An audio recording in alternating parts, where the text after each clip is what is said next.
Hello everybody, welcome back. This is Frank, back here in my basement. While I was at Todd Treaster's house in Altoona for the N-Scale convention, there was a train derailment by a fly. I guess it doesn't look at Operation Lifesaver.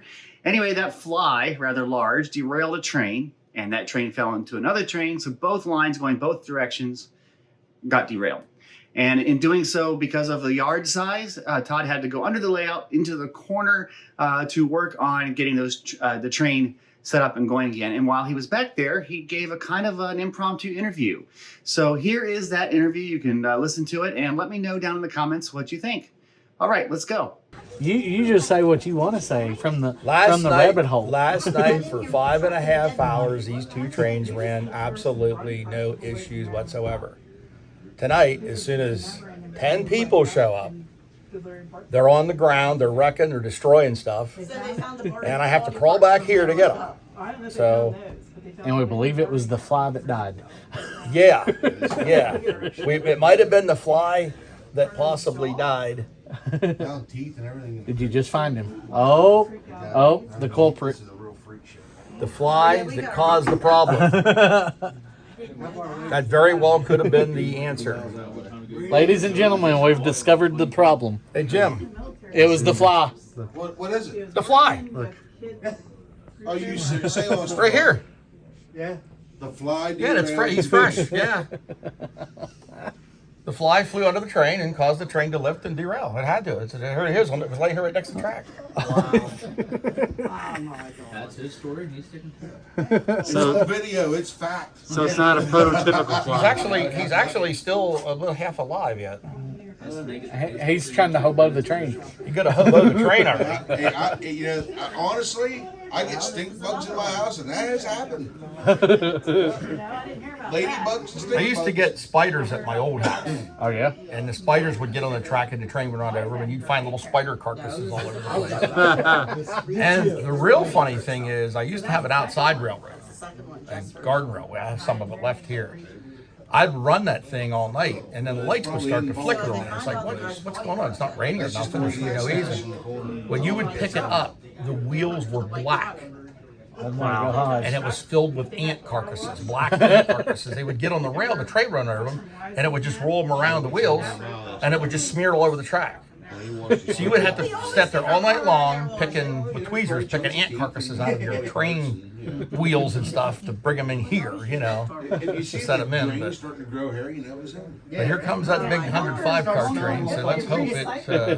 I'm going to stay here till it goes by. I just want to see things, just to make sure. But I'd almost lay money. That's the problem. Sorry, you glad you put that hole in over there?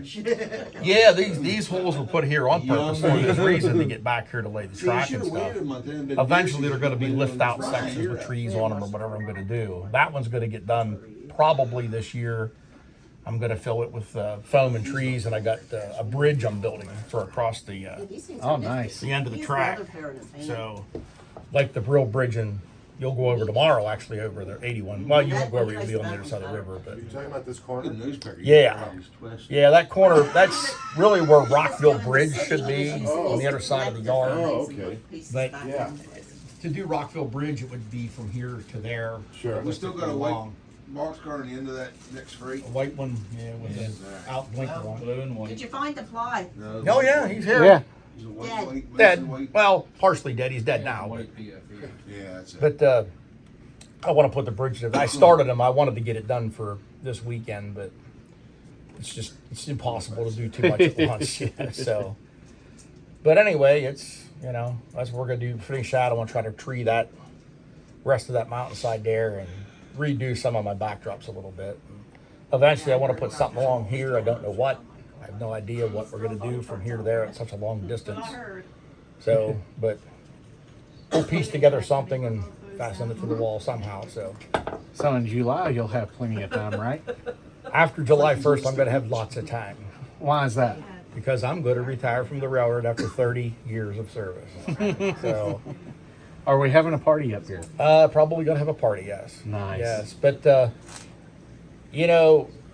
I've done everything on the railroad that most rail fans would give $1 million to do. I was able to run the steam engines. I was able to run Amtrak.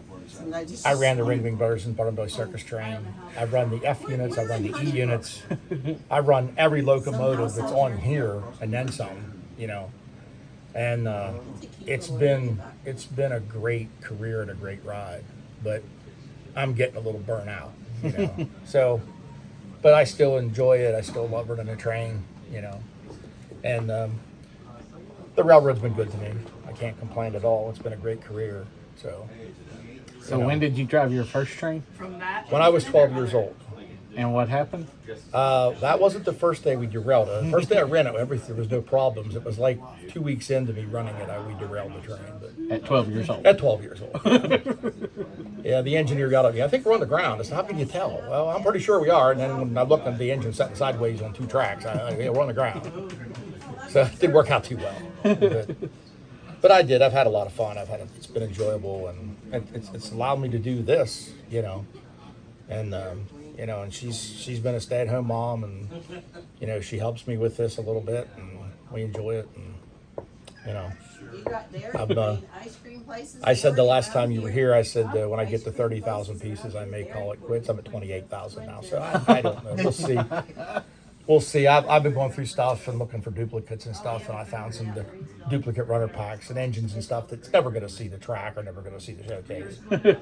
So I'm gathering all that stuff up, and I'm going to eventually part with that, and you know, thin some out, because obviously I have no room for more cases.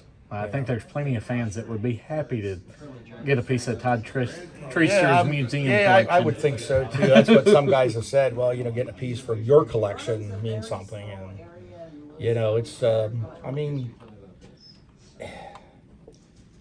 there is no end to it. There's never going to be an end, you know. And I just like it, you know, and I like it all. I don't care if it's a Union Pacific engine or it's a Santa Fe or it's a Providence and Worcester or whatever you want to bring out here. You know, I like it all, and you know, and I like to have something from every Class 1 railroad. At least I like pairs. I like pairs in my cases because it looks nicer. You know, gives it a more complete look. In my opinion, but I like stuff we're in here, and I try to do the Conrail things and stuff like that, and you know. But it's a modeler's choice to do what you want to do, you know, and everybody has a different mindset to it, and, you know. But if you look on this layout, there is no 40-foot boxcar. There is not a car on here with a roof walk. I can promise you, if you find a car with a roof walk on a boxcar, I'd point it out. It was put here by somebody else. It wasn't put here by me. But it's an open staging yard. You can see the cars and stuff. Nothing's hidden. Nothing's underneath. It's all out in the open. And it's not I never looked at it as a competition by any means, because it's not. It's what I love to do, and I like to have all the different variations of cars. But at some point you got to say, hey, enough's enough. You know, it's time to thin stuff back. And that just sounds like grown-up talk. Well, yeah, it is, and you know, it's a shame to have the stuff under here and not have it displayed. So there are some cases out here, or some showcases that are older, and they're going to be replaced by new ones, and I may be able to get 2 extra shelves out of it. Oh, nice! And 2 extra shelves let you put out maybe 4 more passenger trains, or 2 more complete long passenger trains, or whatever you want to put. So at some point they're going to get redone. You know, and like I did the cases with the engines on, utilized as much space as I could. You know, putting cases here is never going to happen because you can't reach them. Right. You know, there's no way you can do it, and then I think it would detract from it somewhat. So I wasn't going to put it. I wasn't going to put cases under the yard here, but I looked at one. I put one under here, and I thought it doesn't look too bad. It looks pretty good. So you know what? I'm going to put the rest of it up and fill it in. So how much of your collection do you not have displayed? How much of it? Probably a fourth of it. Wow. Yeah, probably a fourth. I'm going to say a fourth of it. I don't know what's happening. The case is probably 14, 15,000 cars. There's 4,000 on here. So, and I have close to 28,000. So, you know, do the math there. Maybe even a third. You know, Just think of the a good bit. exposure you'll get. But those cases right beside you, they're all filled. So, I just, you know. And you made all the cases, right? I made all the display cases in the basement, yeah. And some of the ones, like I said, I'm going to redo were for my old house that I lived down the street. So I built them to fit that space, and I brought them up here and put them in a space where they fit pretty comfortably.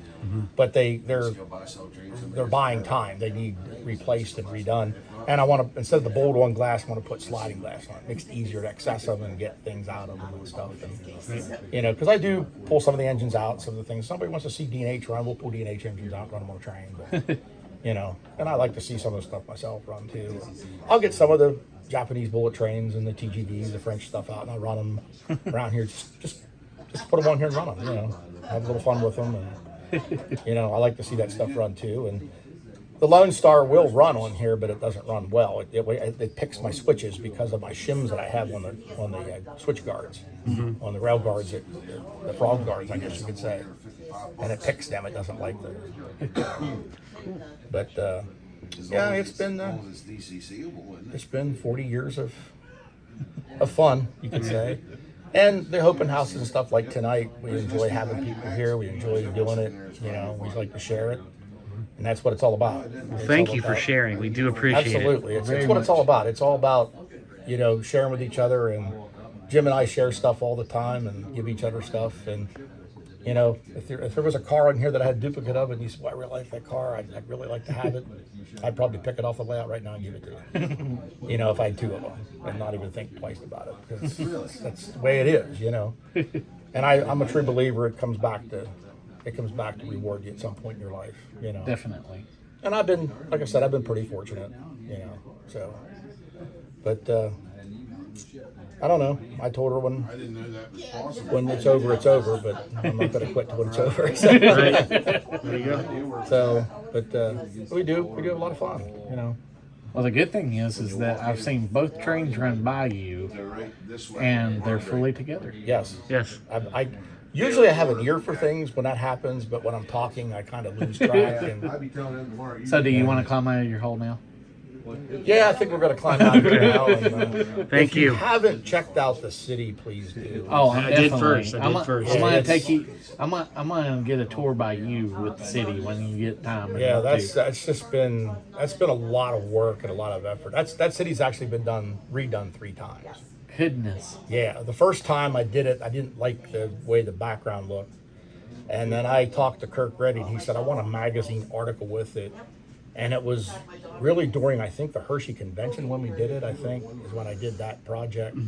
So he kind of made the magazine come out the same time the convention was. That's nice. So we did that, and it came out pretty well, I thought, you know. And I kept looking at it and thinking, well, you know, I think I can improve these a little bit and do something different. And so I decided to tear stuff apart again and redo the whole thing and put as many people and cars and all that good stuff, all the detail parts in it you can put in. And now you take photographs of it at the right locations. If you don't look at it closely, it looks real. You know, so with the headlights on the cars and the buses and stuff. And Now you said your granddaughter painted one. my of the buildings. granddaughter painted one of the buildings, and she did such a good job. She's 5 years old. She was actually 4 when she did it. She was 5, and she wanted to do it. She said, "Pappy, can I paint that?" Yeah, honey, I'll let you paint it. And she did such a good job. I didn't have no heart to redo it or repaint it. And it's over there in the city. I put it in there, and she was so proud and so happy. And I'm sure you are too. Absolutely. You know, I mean, I work with her hard on it and stuff, and we have a good time together. And she's such a sweet little girl, and she likes to come down here. She's not really into running trains yet. She likes to see them go, but she's not into. And she knows what Amtrak is. So when I sit down here, sometimes I'll just put the 2 Amtrak trains on and just leave them fly around here. And there goes Amtrak, Pappy, all aboard. You know, yeah, that's Amtrak, honey. So, Great. but that derailment happened right here, Jim, and that's where that was, right here, laying next to the track. Flawlessly now. It was still alive. All because of a fly. All because of a fly, and that gondola car was light enough that it picked it up. And then this came around and rear-ended it and pushed the derailed car over into the oil train. That's what it did. So we almost had East Palestine here again. Thank God we did. So, That's right. How'd you like that video, guys? If you did like that video, or even if you didn't, please click that like button, or you can give it a thumbs down. Either way, YouTube likes to have interaction. If you do something like that, click a positive up or down. YouTube says, hey, that's an interaction. You got somebody to engage you. That's good. So either way is good, but please like the video. Also, if you have a comment, please put them down in the comments for this video. I appreciate that. And of course, as always, please subscribe to this channel. And there's a little bell. If you hit that little bell, you'll get more notifications when I post future videos on this channel. I want to thank you for being here, and I will see you next time. Bye-bye.